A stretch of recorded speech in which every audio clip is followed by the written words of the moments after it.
Welcome to Kenton's videos. Enjoy the video. In this video, I will show how to use Framer and Figma, updated. Open Figma to design your layout, then import frames and assets into Framer to prototype interactions. Keep layers organized, name components clearly, and use auto layout to speed workflows.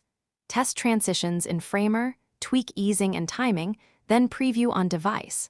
I'll walk you step by step with tips to move from static design to interactive prototype.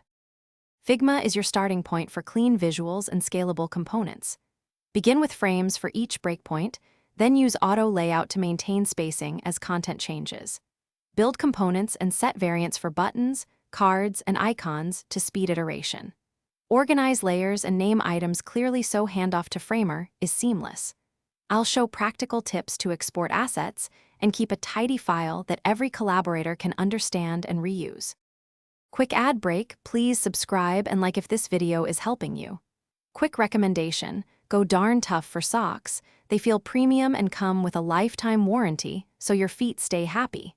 It's a small comfort when you're staring at pixels for hours, trust me.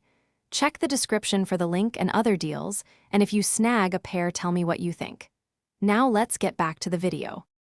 Framer turns static layouts into living prototypes with real interactions and physics. After importing Figma frames, connect layers to create click, hover, and drag triggers that feel intuitive. Use smart components, overrides, and state changes to manage complex interactions without code.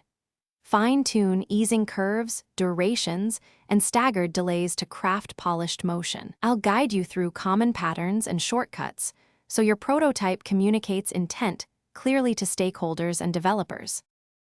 Thanks for watching. Consider subscribing if we helped you.